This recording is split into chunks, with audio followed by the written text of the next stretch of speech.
안녕하세요. 서울에 살고 있는 30대 초반 여성입니다. 원래 계획대로라면 다음 주 결혼하고 새댁이라고 소개하는 게 맞을 텐데 미혼이라고 자신 있게 말할 수 있네요. 요즘 반반 결혼이 대세라고 해서 저도 반반 결혼을 하려고 했거든요. 결혼 자금도 반, 집안 살림도 반, 그러면 효도도 반씩 공평하게 하면 되는 거 아닐까요? 제 생각이 틀렸나 한번 들어봐 주실래요? 저희 부모님 세대만 해도 돈을 버는 건 남자, 그리고 집안에서 살림하는 건 여자로 정해진 경우가 많았잖아요. 상대적으로 볼 때 여자보다 남자가 사회에서 일할 자리도 많고 같은 일은 한다 했을 때 월급도 더 많이 받으니 어쩌면 당연하다 생각하던 시절이었죠. 그 시절에는 알뜰살뜰하게 집안 살림을 잘하는 것도 여자의 능력이지만 당연했고 아이 키우면서 혹시라도 생활비가 부족하다면 부업을 해서라도 가세가 기울지 않게 돈을 버는 어머님들도 많았고요. 어릴 땐 저도 눈에 보이는 게 그랬으니 그게 당연하다 생각하고 자랐습니다. 그런데 성장하고 나니 그게 아니더라고요. 저희 아빠도 그렇고 주변 남자 어른들을 보면 그 시절 고생한 것은 당연히 나의 목, 나의 노력, 가정을 위한 희생이었고 그건 남자들의 몫이라 생각하는 것 같았어요. 은퇴하고 가정에서 지내면서 어머님들에게 당연할 정도로 손 하나 까딱 안 하고 차려주는 밥 잘 드시고 상을 차리거나 치워주는 것도 돕지 않으시고요. 물론 이건 저희 아빠의 한정된 이야기일 수 있지만 주변의 대다수 그런 분위기예요. 집안일은 여자가 하는 거다. 이렇게 생각이 굳혀진 듯 말이에요. 근데 그게 아니라 생각이 들었습니다. 고생은 고생대로 다 하고 인정은 하나도 못 받은 느낌이 들었거든요. 여전히 집안일 도맡아 하시는 엄마를 보면 그런 생각이 들었어요. 나는 적어도 그렇게 살지는 말아야지 하고 말이에요. 그래서 대학을 졸업하고 첫 직장을 다니면서 야근을 한다 해도 빼지 않았죠. 이래서도 여자 남자 가릴 것 아니라 할 수 있는 일이면 무조건 하는 게 맞다고 생각했기 때문입니다. 그래야 내가 원하는 것, 내가 주장하고 싶은 것들을 주장할 수 있다 생각했거든요. 주영씨, 내일까지 도면 완성해줘요. 저는 인테리어 회사에 다니고 있었습니다. 인테리어를 비롯한 건축일이 그렇듯이 밤낮 없이 일하는 경우가 많았어요. 마감 시간이 정해져 있었거든요. 제가 하는 일은 주로 캐드로 도면을 그리는 일이었는데 도면이 나와야 다른 작업들이 진행되니 도면을 그리고 수정하고 회의를 진행하는 일들로 밤을 지새는 경우가 많았어요. 초기에 회사에 들어갔을 땐 빠르게 배우고 싶고 인정받고 싶은 마음에 무작정 밤을 지새는 날들이 많았죠. 2년이 지났을 무렵에는 사장님과 부장님 밑으로 가장 오래 다닌 사람이 저뿐이라 일이 익숙해져 밤새는 게 즐거웠어요. 강 과장, 이번 프로젝트 끝나면 늦잠 늘어지게 자고 오후에 영화 보고 패밀리 레스토랑에서 회식합시다. 네, 사장님, 좋아요. 힘들어도 버틸 수 있던 건 작은 인테리어 회사였지만 나름의 복지 혜택이 좋았기 때문이에요. 힘든 일들이 끝나면 그 다음 날은 출근하지 않고 늦게 회사에 들어와 점심을 먹고 영화를 보고 회식을 하는 순으로 자율적인 분위기가 좋았거든요. 꼭 친한 친구들끼리 모여 재밌는 일들을 진행하고 모두 끝났을 때 긴장감이 풀어지면서 휴식을 취하며 재충전하는 기분이었어요. 물론 다른 사람들은 평일, 주말, 밤낮 구분 없이 거의 풀로 회사에서 지내는 일상들에 지쳐서 하나둘 떨어져 나갔지만 말이에요. 덕분에 나이도 어리고 회사 생활 고작 2년밖에 안 했지만 빠르게 승진할 수 있었어요. 회사 업무를 빠삭하게 아는 사람이 없었으니까요. 강주영 과장님이시죠? 안녕하세요. 한림 ENC 인사과 이호신 과장입니다. 네, 안녕하세요. 저 맞는데 실례지만 어떤 일 때문이시죠? 만나 뵙고 이야기 드리고 싶은데 시간 괜찮으실까요? 첫 회사에서 6년쯤 다녔을 때입니다. 동종업계에서 급작스럽게 전화가 왔어요. 인테리어 업체는 아니지만 골조와 지붕 프레임 등을 만드는 업체로 관련 업체에서 인지도 있고 규모도 제법 있는 회사였어요. 함께 일을 해본 적은 없지만 사장님한테 전해들은 적이 있어서 어떤 일을 하는 회사인지 알고 있었거든요. 그런데 저를 보고 싶다는 소리에 조금 당황했습니다. 같은 업계라면 당연히 스카웃일까? 생각할 수 있지만 제가 하는 일과 연관성이 깊은 곳은 아니라 무슨 일이지? 궁금했거든요. 약속을 잡고 만나기로 했습니다. 안녕하세요, 강주영 과장님. 처음 뵙겠습니다. 전화드린 이호신입니다. 안녕하세요. 처음 뵙겠습니다. 우선 자리에 앉으시죠. 여기 드리는 서류 보시면서 이야기 나누었으면 합니다. 그렇게 말하며 전해주는 서류에는 계약서가 담겨 있었습니다. 당혹스러워하는 조에게 빠르게 말을 이어갔어요. 동종업계는 아니지만 도면을 그리는 일을 하는 사람 중 실력 있는 사람을 찾고 있었는데 저희 회사 사장님께 추천받았다 했어요. 나이가 어리지만 한 회사에 오래 있었고 야근을 마다하지 않은 열정을 높이 평가해서 회사에서 스카우트 제의를 한다고 말이에요. 지금보다 큰 회사답게 연봉이 지금의 1.5배가 넘었어요. 2배는 안 됐지만 한 번에 이렇게 많이 받고 이직하는 기회가 또 내게 올까 싶을 정도로 엄청난 제안이라 생각했습니다. 사장님, 오늘 한임 ENC 관계자 만나고 왔어요. 그래, 잘 만나고 이야기 잘 나누었어? 좋은 결과 있었으면 좋겠다. 사장님, 저랑 일하기 싫으세요? 저 뭐 잘못한 거 있어요? 좋은 기회이긴 한데 갑자기 내치시는 것 같아 묘하게 서운하고 기분이 그러네요. 아니야. 그동안 착실히 배웠으니 더 큰 물에서 놀아야지. 내가 언제까지 강 과장을 품을 수 있는 것도 아니고 남들보다 열심히 살았으면 이제 그 능력 펼칠 때가 된 거야. 사장님은 대학 초년생인 저를 뽑을 때 여자라 솔직히 야근도 잘 안 할 것 같았고 오래 못 버틸 것 같다는 기대감이 없이 저를 뽑았다고 했습니다. 그런데 야근한다 소리에 싫은 기세가 안 보이고 오히려 야식은 사주는 거냐며 넉살 좋게 웃는 모습에 저를 다시 봤단 말도 덧붙였죠. 제가 들어오고 얼마 안 있어 연달아 프로젝트가 생기며 회사를 차린 이후 가장 바빠서 몇 달을 동거동락하다시피 회사에서 살았는데 그 시간 모두 빠지지 않고 함께했던 저를 높이 평가했다 했어요. 그 프로젝트가 끝날 때쯤 회사는 성장했는데 그 프로젝트로 대다수의 사람들이 그만뒀기 때문이죠. 그렇게 실력을 쌓아가는 저를 보고 생각이 많으셨다 했습니다. 함께 계속 있어야 할지 더 큰 물에서 놀게 놔줘야 할지 말이에요. 제가 회사를 그만둘 생각을 안 해서 사장님이 기회를 마련했다는 말도 하셨어요. 사장님, 감사합니다. 평생 은혜 잊지 않을게요. 아니야, 잊어. 은혜는 무슨. 강 과정 덕분에 우리 회사도 잘 성장했고 서로 윈윈했다 생각해. 그런 부담감 말고 더 성장해서 나중에 기회 되면 그때 다시 만나자. 네, 사장님. 꼭 그럴게요. 그렇게 저는 중소기업의 건설업체로 이직하게 되었습니다. 이직할 때 저와 만났던 이 과장님은 인사과여서 저랑 부서가 달랐는데 안면을 튼 사람이 이 과장님뿐이어서 좀 더 빠르게 친해졌어요. 저는 설계팀이었는데 설계팀의 나이로는 막내인데 경력직으로 이직해서 직급도 그대로 가고 연수도 있다 보니 애매한 위치였거든요. 그래서 부서 사람들하고 일하는 건 어색하지 않았는데 사적으로 친해지는데 시간이 걸렸죠. 반면 이 과장님은 인사팀으로 저랑 부서가 달라 업무적으로 부딪힐 일도 없고 좀 더 편안해질 수 있었던 거였어요. 이 과장님, 지난번 밥 사셨으니 이번엔 제가 밥 살게요. 저녁에 시간 되시면 연락 주세요. 강 과장님, 오늘 괜찮아요? 오늘 저녁에 퇴근하고 그때 그 집에서 봬요? 부서끼리 회식하는 날이 아니면 함께 저녁을 먹을 일이 잦았습니다. 제가 회사에 잘 적응할 수 있도록 저의 팀 직원들에 대한 다양한 노하우를 전수해줬거든요. 처음에 밥을 사주시길래 제가 답례로 커피를 사드렸죠. 그때 호탕하게 웃으시면서 센스 있다고 엄지를 치켜 세우는 터라 조금 당황했던 기억입니다. 남녀 사이로 만나는 것도 아니고 회사 동료로 만나는데 더치페이하는 게 당연하다 생각했거든요. 그런데 그런 걸 요즘 여성 같다며 높이 평가해서 좀 의아했지만 제가 나이도 더 어려서 기특해 보일 수 있었겠다. 그렇게 생각하고 넘어갔어요.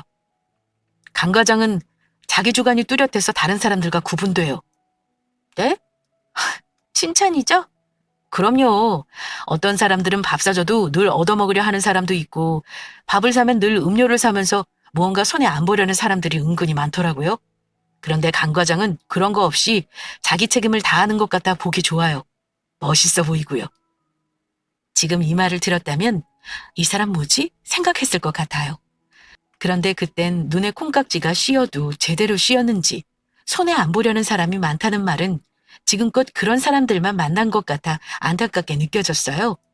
그리고 자기 책임을 다하는 것 같아 보기 좋다는 말은 그냥 제 칭찬으로 어깨가 으쓱했죠. 이 말에 저는 제 몫을 다하기 위해 이 과장과 만날 때면 늘 반반 비용을 냈던 것 같아요. 왠지 그래야 할 것 같았거든요. 난 멋있는 사람이니까라며 자기 암시도 하면서요.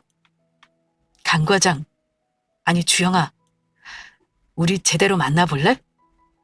그렇게 회사 동료로 6개월 정도 퇴근하고 서로를 이야기하며 지냈을까. 이 과장이 저에게 제대로 만나보자고 말했어요. 그동안 데이트하며 크게 트러블이 있던 것도 아니고 회사 내 평판도 좋은 사람이라 만나도 괜찮다 생각 들었죠. 저보다 6살이 많았는데 사회 경험이 풍부한 만큼 저에게 사회생활 조언도 많이 해주고 이직한 회사에 빠르게 적응할 수 있도록 여러모로 도움도 많이 받았거든요. 그렇게 정식으로 만나기로 했습니다. 나는 취집이라는 말이 너무 싫어. 취집? 취직과 결혼을 합친 말? 어, 물론 사회 나가 돈 버는 거 힘들지. 그렇다고 여자들이 집에서 놀고 먹는 거 아니잖아. 가정주부의 노동 가치가 연봉으로 치면 2천만 원이 넘는다는데 밥 차리고 청소하고 빨래하고 집안이라는 건 일도 아니냐고. 연애하고 1년쯤 지났을까. 술자리에서 이런저런 말들이 오가는데 급작스레 엄마 생각이 나면서 서러웠어요. 오히려 여자들이 집안이라며 아이들 케어하고 자투리 시간에 생활비라도 벌려고 아르바이트를 하는 경우들도 많으니까요.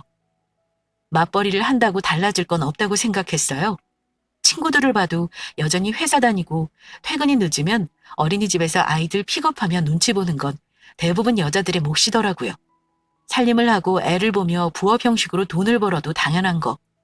워킹맘으로 일을 해도 집안일, 아이들은 여전히 여자 몫이면서 제대로 된 대우도 못 받는다는 생각이 들었고 어찌 보면 나도 싫다고 말하면서 그런 삶을 살지 모른다는 불안감이 엄습했던 것 같습니다. 자기야, 오늘 술이 좀 과했나 보다. 왜 그런 생각을 하고 그래? 결혼하면 서로 각자의 담당 역할이 있으니까 서로 나누어서 반반 하는 거지. 내일 내일이 어딨다고. 왜? 속상한 일 있었어? 귀가 번쩍 뜨이는 느낌이었어요. 결혼하면 각자의 역할을 한다. 서로 나누어 반반 하는 거다라는 말이 그동안 제가 듣고 싶던 말이었구나 싶었습니다. 사실 대학을 졸업하고 빠르게 사회생활을 하며 제 머릿속에 든 생각은 엄마처럼 살지 말아야지. 이게 가장 우선이었어요. 그 다음으로 든 생각은 어떻게 해서든 인정받아 사회인으로 내 자리를 지키자였거든요. 다행히 한 회사에 오랫동안 버티며 인정받고 스카우트 되어서 하나의 꿈은 이루었는데 늘 가장 우선적인 생각을 해내지 못했다는 게 늘 마음에 걸렸나 봅니다. 이 과장이 하는 말을 들으니 정신이 번쩍 들면서 그래, 내가 원하는 삶이구나 싶었어요. 그래, 맞아, 자기야. 결혼은 둘이 하는 거니까 누구 하나가 희생하고 고생하는 게 아니지. 같이 하는 거지. 그런데 대다수의 사람들은 돈 버는 남자가 고생하고 힘들고 집안일하고 애 보고 직장 다닌다 하더라도 여자는 그냥 취집이더라고. 그런데 당신은 그렇게 말 안 하네? 그런 사람 처음 봤어. 무슨 소리야. 요즘 남자가 더 고생하고 여자가 더 고생 안 한다. 그런 생각하는 사람들이 몇이나 된다고. 여성들의 사회성을 인정하면 그만큼 경제적이나 독립적이나 다방면에서 함께 인정해주는 게 맞지. 속 시원하게 말해주는 이 과장의 이야기를 듣고 있자면 이런 결혼을 해야 억울하지 않는다 생각이 들었어요. 서로 고생하고 노력하는 부분을 인정하고 시작하니 싸울 일도 없고 서운할 일도 없다 생각이 들었거든요. 한참이나 둘이 이야기를 하며 아이가 결혼하는 게 아니라 성인이 만나 결혼하는 거니 당연히 각자의 몫을 부담하는 게 맞다고 주거니 받거니 했습니다. 그날 저는 마음속으로 이 사람이라면 결혼해도 괜찮겠다고 막연하게 결혼의 청사진을 그려보았고요. 그렇게 3개월쯤 더 연애했을까. 어느 날 이 과장이 저를 집 앞으로 데려다주며 말했습니다. 주영아, 우리 결혼하자. 나중에 들은 이야기인데 여자와 남자의 도리, 일, 경제권 등을 이야기하던 그날 이 과장 역시 결혼을 한다면 저와 하는 게 좋겠다고 확신이 들었다 했습니다. 대부분 여자들은 상대적으로 같은 나이대의 남자보다 연봉 차이가 나기 때문에 남자가 더 부담해야 한다는 인식이 조금은 부담으로 느껴졌다 해요. 맞선을 보고 소개팅을 나가도 나이가 있으니까, 직급이 있으니까, 회사 규모가 있으니까 당연히 모은 돈에 대한 기대감 또는 결혼한다면 집을 매매하지 못해도 적어도 전세자금 대출을 받지 않고 전세로 들어갈 수 있는 돈 정도는 있을 거라는 막연한 뉘앙스가 부담으로 다가왔다 했죠. 반면 저 같은 경우는 같은 연령대의 또래 여자들보다 직급이나 연봉이 높으면서 똑부러지게 자기 권리를 내세우는 점에서 이야기가 통했다고 덧붙였고요. 결혼자금은 우리 반반하자. 서로 모은 돈에서 같이 시작하는 게 맞는 것 같아. 그래야 나중에 집을 사고 더 키워가도 누가 더 고생했다는 생색 없이 함께 고생한 걸 나눌 수 있지. 그래, 자기 말이 맞아. 나도 결혼하고 일 계속할 생각인데 일은 일대로 하면서 집안일도 내 몫이 되는 건 정말 싫었거든. 무슨 소리야? 그럴 일 없어. 임신하면 출산 후 아이도 케어해야 하는데 그걸 혼자 감당하는 건 너무 힘들지. 그럴 거면 집안일 할 사람, 돈 벌 사람 나누는 게 맞고. 맞아. 그게 아니라면 육아도 살림도 그리고 생활비도 함께 나누는 게 맞지. 나도 그 생각이야. 그렇게 저희는 반반 결혼을 하기로 했습니다. 제가 예비 신랑보다 나이는 어렸지만 사회생활을 상대적으로 빠르게 시작해서 모은 돈은 더 많았어요. 하지만 굳이 다 오픈할 필요는 없고 제시하는 금액만큼 반반 결혼자금을 대고 나머지는 개인 돈으로 가지고 있을 생각을 했죠. 이 과장은 1억 5천만 원 정도를 이야기했어요. 그 정도는 충분히 가지고 있었기에 흔쾌히 그러겠다 하고 둘이 합쳐 3억의 금액으로 서울시 아파트를 매매하는 건 터무니없었습니다. 대출 금액이 커서 대출을 할지 신혼 때는 오피스텔 매매를 해서 가전 가구의 비중을 줄이고 집값으로 조금이라도 재테크를 할지 조금 더 생각해 보기로 했어요. 자기야, 우리도 대출금 받아서 아파트를 살까? 왜? 엄마 아빠가 새 아파트로 이사 가는 것 보니까 나중에 아이 낳을 것도 생각하면 차라리 처음부터 어느 정도 안정적인 집을 사는 것도 괜찮겠다 싶어서. 어차피 둘이 버니까 자기랑 내가 버는 돈 합치면 어느 정도 갚는 것도 크게 무리가 아니니까. 결혼 이야기가 오가며 집에 대한 걱정을 하던 시기, 저희 부모님이 새 아파트로 이사 가면서 오피스텔보다 아파트가 여러모로 좋겠다 생각이 들었어요. 임신하고 아이를 키우기 위해 별도로 이사 가야 할 번거로움도 없고 대출폭이 크긴 했지만 집값이 오르는 걸 생각하면 오히려 오피스텔보다 아파트가 더 유리했거든요. 주거 환경 역시 단독으로 이루어진 역세권 오피스텔이 출퇴근하는 직장인에게는 편리할지 몰라도 장기적으로 산다고 생각했을 땐 아파트가 더 낫다는 생각이 들기도 했습니다. 그래? 이번에 장모님 이사 가신 새 집이 마음에 드나 보네? 평수 대비 잘 빠지기도 했고 수납 공간이 너무 잘 나와 있어서 가구 많이 안 사고 꼭 필요한 것들만 사면 더 넓어 보이고 가전 가구 덜 사는 만큼 집값에 보태니까 생각보다 무리한 게 아닐 것 같아. 요즘 새 아파트 어떤지는 잘 모르겠다. 집들이 할 때 불러줘. 나도 둘러보고 다시 이야기해보자. 예비 신랑도 긍정적이라 되도록이면 아파트를 매매할 생각에 여기저기 알아보러 다녔습니다. 꼭 역세권이 아니더라도 수도권에 매매해두면 은행이자 오르는 것보다 훨씬 더 안정적인 수입으로 자리 잡는다는 것, 워낙 친구들에게 들어서 알고 있었거든요. 다만 알아보면 알아볼수록 더 나은 조건, 최대 대출 한도 등이 겹쳐서 조금 아쉽다는 생각이 들었습니다. 한 1억 정도만 더 있어도 좀 더 선택의 폭이 넓을 텐데 하는 아쉬움이 있었어요. 제가 모은 돈이 좀 넉넉해서 1억을 더 내도 상관없지만 반반 결혼하기로 했으니 예비신랑이 5천 정도 부담이 가능한지 중요했습니다. 부담할 수 없다면 굳이 제가 그걸 감당할 필요가 있을까?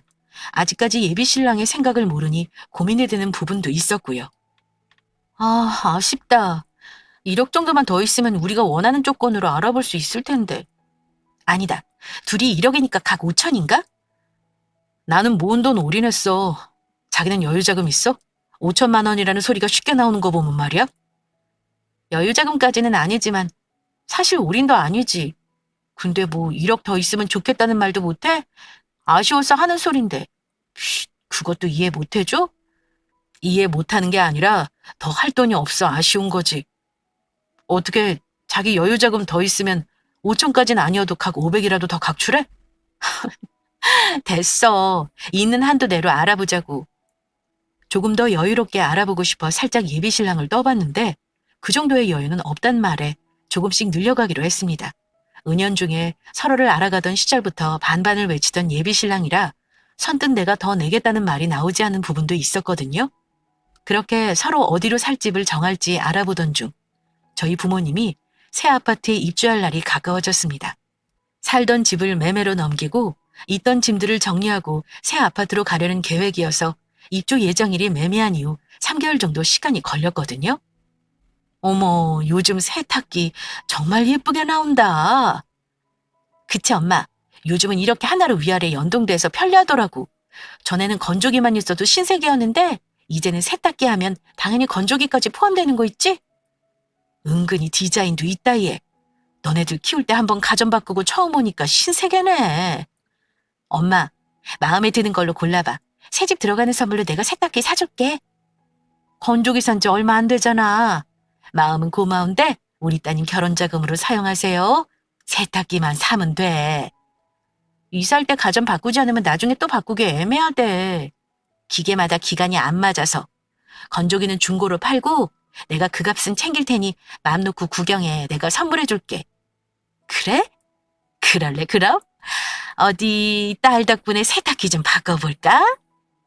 새집에 들어가려고 가전 가구들을 보러 엄마랑 다니는데 엄마 눈치가 워시타워 형식으로 된 것을 마음에 들어 하셨어요. 하지만 엄마 말대로 건조기 산 지 2년 정도라 굳이 바꾸기는 애매하다 생각하셨죠. 아무래도 새 아파트에 들어가면서 그동안 오래된 냉장고, 세탁기, 주방 그릇, 안방 장롱, 소파 등 바꿔야 할 게 한두 가지가 아니었거든요. 부모님이 여유가 없는 건 아니었지만 그래도 그동안 키워주신 보답도 해드리고 싶고 제가 곧 결혼하고 분가하게 되면 썰렁한 집에서 제 흔적을 조금이라도 남기고 싶은 마음도 있었습니다. 와, 이거 TV 장난 아니다. 꼭 영화관 온 것 같아. 그래서 요즘 젊은이들은 굳이 영화관 안 가고 이렇게 큰 TV 사서 집에서 매일 영화 본다며? 너도 그러려고? 아니, 지금 매매하려는 평수가 25평 정도인데 100인치 TV는 어림없지. 눈실이 안 돼. 엄마 세탁기 사드리니까 예비시댁에는 TV나 바꿔드릴까 하고.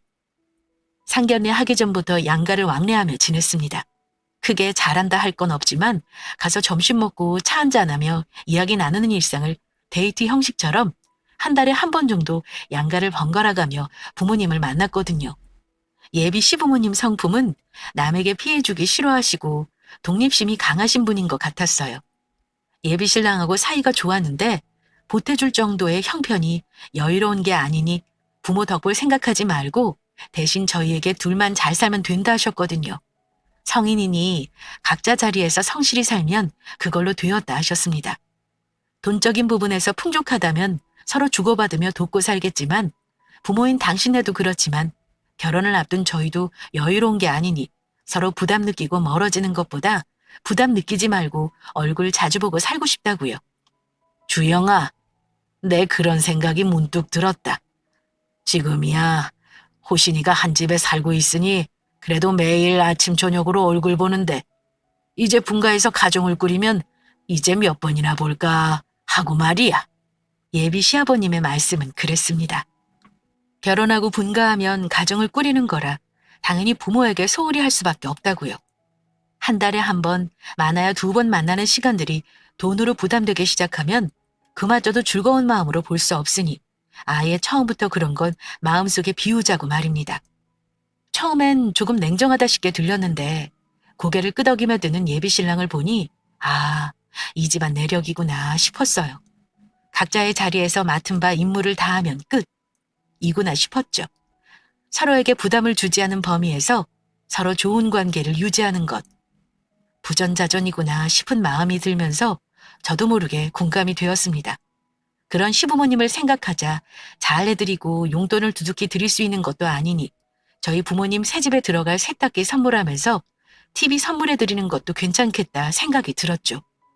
잘 보이고 싶은 마음이 들었던 건 아니고 반반 결혼이니까 우리 부모님 선물했으니까 시댁도 해야지 싶은 마음이었습니다. 그렇게 가전 매장에서 계약했어요. 같은 날 배송으로 예약하고 싶었는데 TV는 공장에서 주문 생산이 들어가야 해서 보름 정도 늦어진다고 했어요. 사실 저희 부모님처럼 새집에 가는 것도 아니고 배송일이 크게 상관없다는 생각에 알았다 했죠. 자기야, 오늘 장모님이랑 쇼핑 잘했어? 어, 오랜만에 발품 빨았더니 다리가 너무 아프다. 우리 신혼집에 들어갈 가전은 최대한 심플하게 보자? 그래, 그러자. 이사 날이 언제라고 했지? 이번 주 주말. 이삿짐 정리하고 나면 다음 주쯤 집으로 와. 엄마가 맛있는 거 해준대. 엄마와 가전 매장을 도는 일이 더 힘들었던 건 조만간 신혼집에 들어갈 가전들을 봐야 했기 때문에 좀 더 꼼꼼히 둘러봤거든요.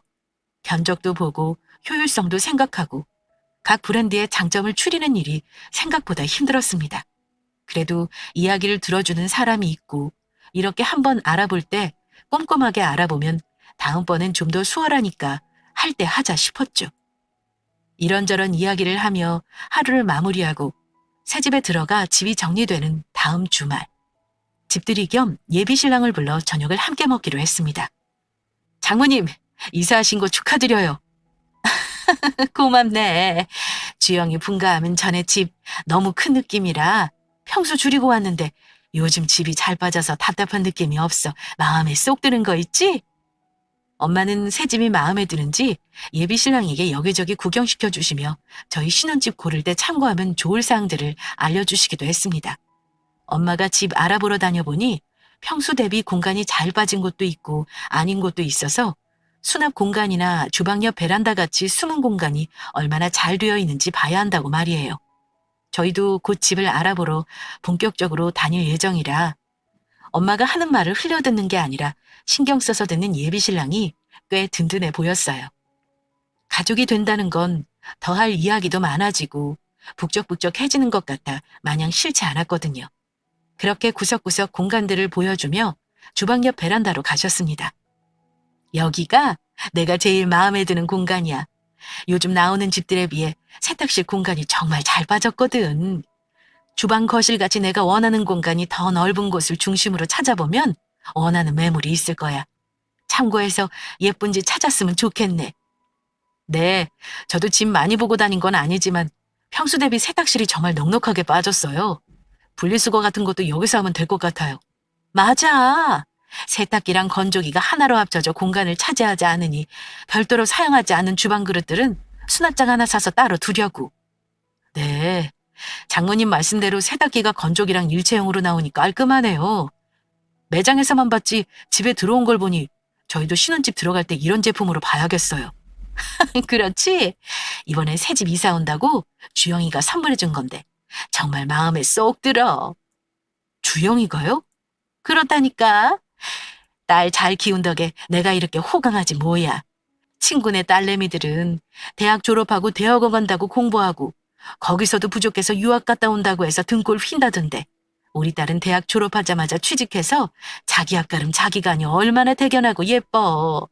내 딸이지만 자네 결혼 잘하는 거네. 엄마는 신이 났는지 연신 제 칭찬을 하기 바빴습니다. 흔히 엄친딸이라고 하죠. 엄마가 말하는 그 친구네 딸내미는 엄마 고등학교 동창의 딸인데 저랑 동갑이에요.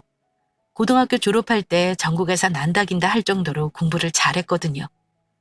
전국 5등 안에 떨어진 적이 없어서 학창시절 내내 엄마 친구분이 우리 집에 오고 간 날이면 저는 왠지 모르게 기가 죽었어요. 엄마는 저에게 비교하신 적도 없고 단 한 번도 뭐라 한 적이 없는데 왠지 그 친구분이 오면 엄마의 말수가 줄어든 걸 저도 알고 있었죠. 저는 서울 4년제 턱걸이로 겨우 붙었는데 엄마 친구 딸은 서울대를 붙고 거기서도 만족 못해 대학원을 갔는데 부족함을 채우고 싶다고 지금 영국으로 유학 간 상태거든요. 예전에는 엄마 친구가 오면 딸 자랑에 목에 깁스한 것처럼 어깨에 힘이 들어갔는데 언제부턴가 풀이 죽으시고 걱정이 많으셨어요. 이제 남편이 퇴직할 날이 얼마 남지 않았는데 그걸 아는지 모르는지 딸내미는 공부를 더 하겠다고 말해서 말이에요.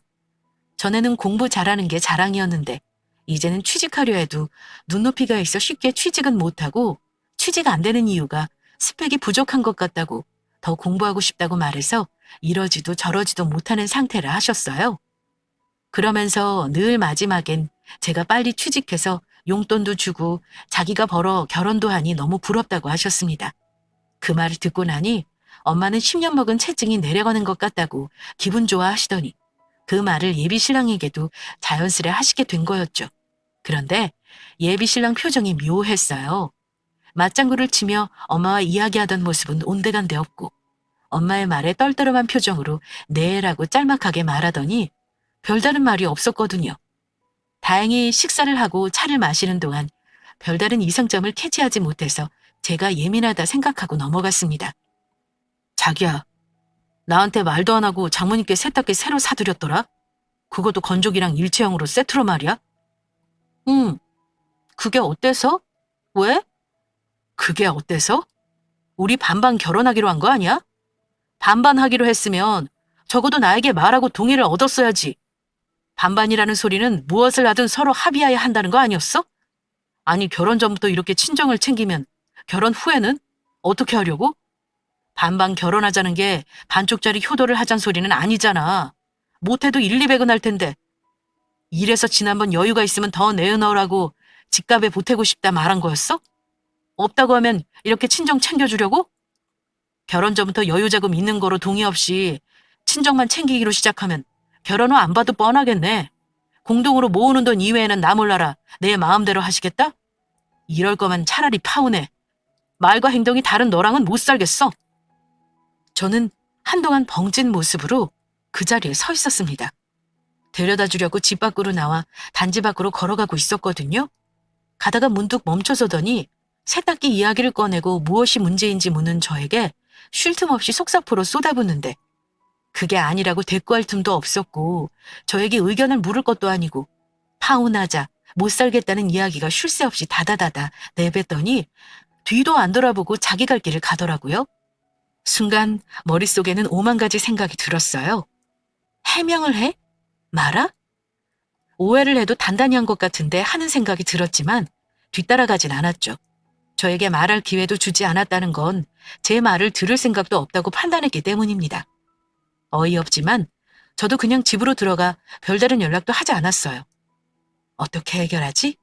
이대로 정말 파혼인가? 여러 생각이 오가며 며칠을 보냈죠. 주영아, 바빠? 파혼하자더니 왜 전화했어?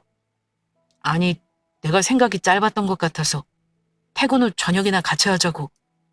불같이 화를 낼 땐 언제고 언제 그랬냐고 쉽게 며칠 지나 예비 신랑에게 전화가 왔습니다. 고개를 갸우뚱하며 무슨 일일까 생각하는데 불현듯 달력이 눈에 들어오며 오늘이 예비 시댁에 TV가 들어가는 날이었던 거죠. 아마 TV가 도착하고 어머님한테 이야기를 들은 모양이에요. 생각이 짧았다고 전화 오는 거 보니 분명했어요. 일단 얼굴을 보고 결혼을 진행하던 말던 결정해야 할 것 같아 퇴근 후 약속한 장소로 갔습니다. 주영아, 미안해.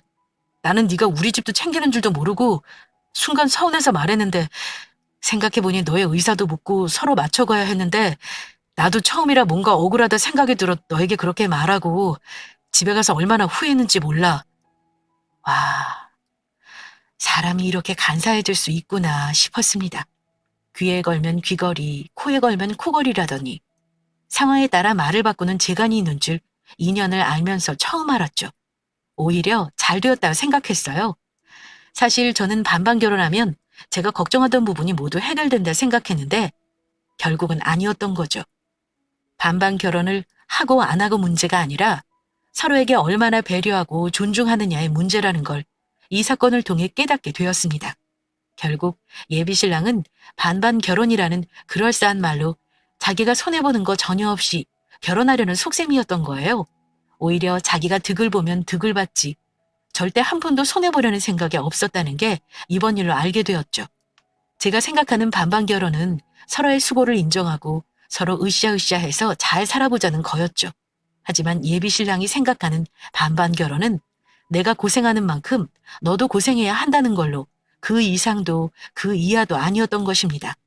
본심을 알아보려는데 굳이 제가 결혼을 예정했던 대로 지속할 이유가 없었어요. 저도 속사포처럼 제 생각을 정리해서 쏘아붙였답니다. 다른 말도 아니고 파혼이라는 말을 했을 땐 그 이해 상황도 감당해야 할 몫이라 생각해. 그리고 막말로 결혼 전이니까 내가 내 부모 챙긴다는데 결혼도 안 한 시부모 눈치 보고 챙기지 못해야 해? 당신 말대로라면 결혼하고 나면 더 못 챙겨드릴 텐데. 내가 어리석었어. 나는 반반 결혼이니까 내가 친정에 하는 만큼 시댁에도 하면 된다는 생각에 당신 부모님 댁에 보내드린 건데 당신이 이런 생각하고 있다면 그러지 않았을 텐데 말이야. TV 취소하면 번거로우니까 우리 결혼하려고 반반 모은 통장에서 TV 가격 빼고 보내줄게. 당신 부모님이니까 당신이 선물했다 생각하면 아깝지 않을 거 아냐? 설마 내가 보내드렸으니 꽁돈으로 생겼다 생각하고 좋아했던 거 아니지? 작은 거 하나에도 니 거 내 거 따지는 속 좁은 너랑 나는 살 이유 없다 생각해. 고마워. 파혼하게 해줘서. 우리 파혼해. 그렇게 대꾸할 틈도 안 주고 할 말만 하고 일어서서 나왔어요. 속내를 들켜버린 건지 그 이후 이렇다 할 연락도 없이 제 결혼은 없던 일이 되었습니다. 원래 예정대로라면 지난주 결혼식을 했어야 했는데 말이에요. 그래도 가장 큰 숙제를 해결 못했지만 꼭 그게 다는 아니었다는 생각이 이제는 조금씩 듭니다. 생각해보면 아빠는 언제나 엄마에게 받기만 하고 당연시한다 느꼈는데 뒤돌아 생각하니 운전 못하는 엄마를 위해 휴일이면 늘 엄마가 필요한 곳이면 언제나 차로 데려다주고 기다리던 아빠 모습이 떠올랐거든요.